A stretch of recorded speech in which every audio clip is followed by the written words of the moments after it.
Utang ng Pilipinas isinisi kay Duterte. 12.7 trillion pinapakalat ng kakamping at loyalista. Wow, may sinisisi na naman. So etong balitang ito na ating tutunghayan ngayon ay nagmula kay Robin Sweet News. Ayan, syempre ilalagay ko sa description box ang link ng channel ni Robin Sweet News para makabisita po kayo sa kanya mga katunay at maging updated sa mga balitang kanyang inilalabas. Ayan, syempre Robin Sweet News, subscribe din po kayo dyan. At syempre dito sa Tunay na Kritiko mga katunay, subscribe din po sana kayo. At ito ang inyong lingkod na si BT na magbibigay ng reaksyon at komento sa mga balitang lumalabas ngayon dito sa ito yung pinanonood nating video. Lagyan natin reaction yan. So wag na natin tagalin at sabay-sabay na nating panoorin ang laman ng video na hatid sa atin ni Robin Sweet News at bibigyan natin ng reaksyon ng balitang ito. Pasok! Tila nga ang mga dilawan at loyalista ay pinapakalat ang maling impormasyon na ang iniwang utang daw ng dating Pangulong Duterte ay nagkakahalaga ng 12.7 trilyon. Inakusahan pa nilang malakas daw umutang ang dating Pangulong Duterte at ang ilang mga panatiko ng kakamping loyalista ay paniwalang-paniwala naman sa impormasyon na ito. Pero kung tayo nga ay magre-research ng mabuti, ang iniwan lamang na utang ng dating Pangulong Duterte ay nagkakahalaga ng 6.8 trillion pesos. Ayan, makikita nyo naman. Duterte leaves 6.8 trillion fresh debts to Marcos. O diba, maliwanag na maliwanag kapag nag-research ka ng mabuti at hindi basta-basta naniniwala sa mga pinapakalat ng mga panatiko. Ibig sabihin nga ng 12.79 trillion pesos kasama na dito ang pagkakautang noon ng dating Pangulong Noynoy Aquino. 500... kumbaga sinama na yon doon, no? Talagang lahat ibibigtag sa kanya. Gusto namin lahat isisi sa'yo, Duterte. Parang ganun na lang ang nangyayari. Nakakita sila ng sisihan no? Ng pagbubunto na nila ng sisi para makalimutan yung nakaraang-raang administrasyon na sinundan ni Duterte. Galing, no? 100 billion para sa ayuda. Ano yan?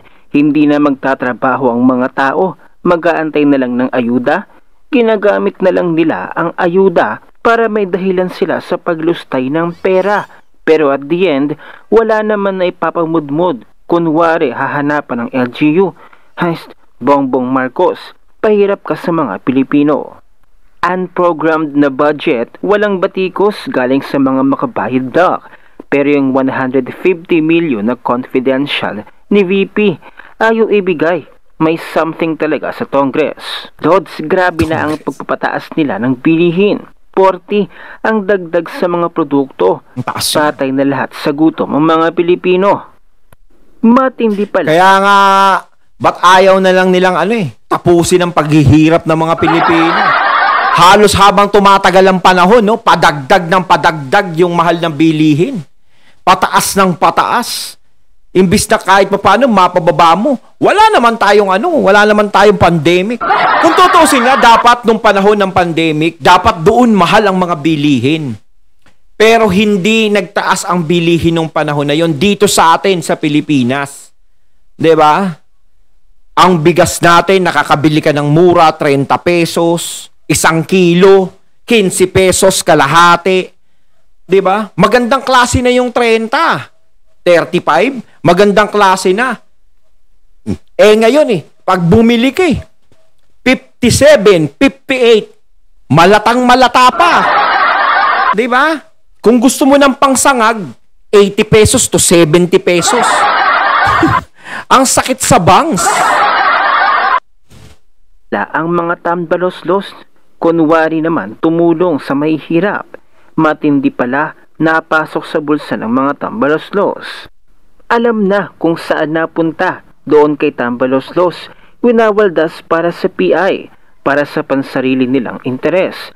Ayaw na kasing bumaba sa pwesto, mga sakim sa kapangyarihan at pera. At para naman sa pagpapaliwanag ng 12.7 trillion pesos na ibinabato ng mga kakamping, dilawan at loyalista kay dating Pangulong Duterte na ito daw ang pagkakautang na iniwan niya kay PBBM ay mayroon diyang sagot at reaksyon ang magaling na influencer na si Mr. Real Talker. Narito ang kanyang buong pahayag at eksplanasyon. Panoorin natin. May nakita kong post mga lords, sobrang nakakatawa kasi pinapakalat talaga nila ito. At halatang halata mo talaga na hindi nagre-research. Eto, pinapakalat talaga nila ito at sinasabi pa nila, ang pambansang otangero ng Pilipinas. Pambansang otangero. At ang akala nila at ang hindi nila maintindihan, ito daw, 12.7 trillion daw, di umano, ang total no, na inutang ni Tatay Digong or iniwan niyang utang, di ba, pagbaba niya sa pwesto. Huy, for your information, di ba, total na po yung 12 trillion. Ito mag-research tayo. Yan, di ba? Duterte leaves 6.8 trillion fresh debts to Marcos. Ito lang ang fresh debts, no? Na sa Duterte administration. Ito pa, magbasa tayo, no? Kasi mahirap yung tatawagin kang fake news, di ba? Di ba? Andyan. Former President Duterte borrowed 6.8 trillions in total, ha? Former President Duterte borrowed 6.8 trillions in total during his 6 years. So sa 6 years niya po, 6.8 trillion lang po. Taas naman ang inaano nila. Di ba? Wag exact. Bantakin mo, 6.8 trillion, ginawang 12 trillion. From a government debt of 5.9 trillion when former President Duterte took office, so meaning pumasok ang Duterte administration na meron ng utang. 5.9 trillion na utang. No, ang utang ng Pilipinas, di ba? Took office in June 2016, debt jumped by more than double to 12 trillion. It's because, yun na nga, a total, no, 5.9 on the previous administration, which is yung Aquino administration. Pagpasok ni Tatay Digong, meron ng 5.8 na utang, plus ng utang si Tatay Digong sa term niya, 6.8. So, a total of magkano? 12.7. Balikan ulit natin. Ayun! Naisama na doon yung utang ni Pinoy. Ayan. So, nakahanap na naman sila ng butas. Idinugtong nila doon sa utang ni Duterte. So, ang pinapalabas nila na utang ni Tatay Digong is 12.7 trillion, no? Sarap naman.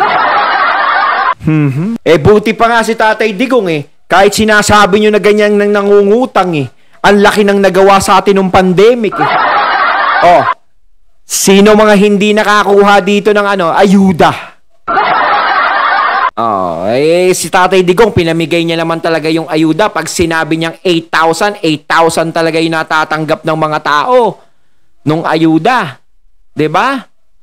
Hindi pag sinabi niyang 8,000 ganun, na 1,000 lang mapupunta. Siguro yung iba nagkakaroon ng issue. 8,000 ang ilalabas na ayuda doon sa Malacanang, pero dumarating sa barangay dati, 4,000 lang daw natatanggap. Pero niresolbahan naman yung ganung problema, di ba? Ang laki ng naitulong niya ni Tatay Digong para sa akin. Kaya doon ako nakisimpatya sa kanya ngayon No, yung tulong na ginawa niya nung pandemic, yun ang tinitignan ko sa kanya Kasi pagkakataon na ng mga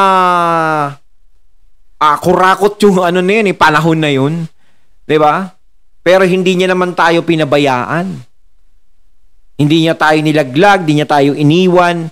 'Di ba? Tumulong siya sa lahat ng mga tao nun. 12.7 po iyan. Kasi kasali dyan yung utang ng Aquino administration. Parang napagtakpan si Pinoy, no?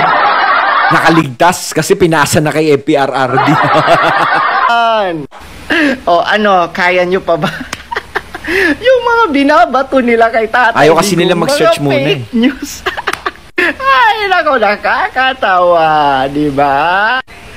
Pero hindi nyo pa rin maiaalis ang totoong nangyayari ngayon sa bansang Pilipinas kahit mambato pa kayo ng fake news at kasinungalingan, kitang-kita at alam ng mga tao ang totoo na si Tatay Digong at ang Duterte administration ay sobrang daming nagawa sa inutang nila. Yes. Napakinabangan talaga ng mga Pilipino. Yes, yung inutang na yan, napakinabangan talaga ng Pilipino yan. Uulitin ko, nung pandemic yan, napakinabangan ng mga Pilipino yan. Yang inutang na yan.